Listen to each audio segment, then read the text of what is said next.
आज सुनते हैं बुधवार की व्रत कथा। समतापुर नगर में मधुसूदन नाम का एक व्यक्ति रहता था। वो बहुत ही धनवान था। मधुसूदन का विवाह बलरामपुर नगर की सुंदर लड़की संगीता से हुआ था। एक बार मधुसूदन अपनी पत्नी संगीता को लेने बुधवार के दिन बलरामपुर गया। मधुसूदन ने अपनी पत्नी के माता पिता से कहा कि बेटी को विदा कर दो। माता पिता ने कहा, बेटा आज बुधवार है, बुधवार को किसी भी कार्य के लिए यात्रा नहीं करते। लेकिन मधुसूदन नहीं माना। उसने ऐसी शुभ अशुभ बातों को ना मानने की बात कही और फिर उसने अपनी पत्नी को लेकर बैलगाड़ी से यात्रा प्रारंभ कर दी। 2 कोस की यात्रा करने के बाद उसकी गाड़ी का एक पहिया टूट गया और वहां से दोनों ने पैदल ही यात्रा को शुरू किया। रास्ते में संगीता को प्यास लगी। मधुसूदन उसे एक पेड़ के नीचे बैठाकर जल लेने चला गया। थोड़ी देर बाद जब मधुसूदन कहीं से जल लेकर वापस आया तो वो बहुत हैरान हो गया, क्योंकि उसकी पत्नी के पास उसकी ही शक्ल सूरत का एक दूसरा व्यक्ति बैठा था। संगीता भी मधुसूदन को देखकर हैरान रह गई और वह दोनों में कोई अंतर नहीं कर पाई। मधुसूदन ने उस व्यक्ति से कहा, तुम कौन हो और मेरी पत्नी के पास क्यों बैठे हो? मधुसूदन की बात सुनकर उस व्यक्ति ने कहा, अरे भाई, ये मेरी पत्नी संगीता है। मैं अपनी पत्नी को ससुराल से विदा करके लाया हूँ।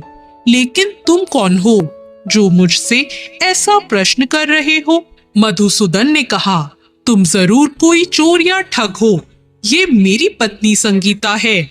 मैं इसे पेड़ के नीचे बैठाकर पानी लेने गया था। इस पर उस व्यक्ति ने कहा, अरे भाई, तुम झूठ क्यों बोल रहे हो? संगीता को प्यास लगने पर जल लेने तो मैं गया था। मैंने तो जल लाकर अपनी पत्नी को पिला भी दिया। अब तुम चुपचाप यहाँ से चलते बनो, नहीं तो किसी सिपाही को बुलाकर तुम्हें पकड़वा दूंगा।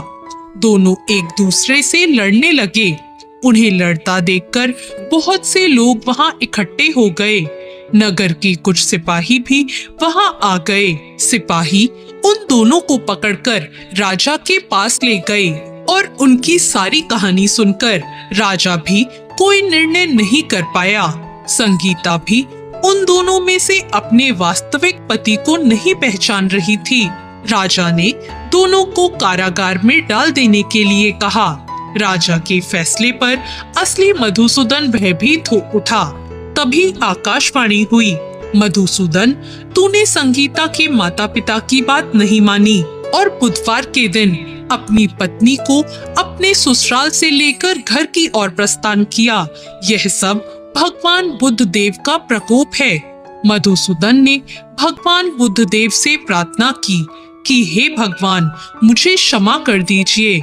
मुझसे बहुत बड़ी गलती हुई है। भविष्य में मैं कभी ऐसा नहीं करूँगा। मधुसूदन के प्रार्थना करने से भगवान बुद्ध देव ने उसे क्षमा कर दिया और तभी दूसरा व्यक्ति राजा के सामने से गायब हो गया। राजा और दूसरे लोग इस चमत्कार को देखकर हैरान रह गए। भगवान बुद्ध देव की इस अनुकंपा से राजा ने मधुसूदन और उसकी पत्नी को सम्मान पूर्वक विदा किया।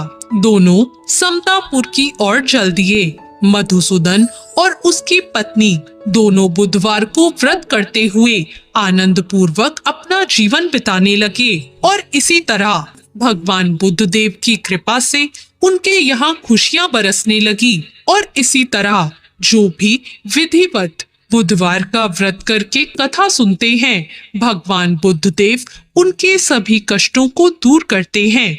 तो ये थी आज की कथा।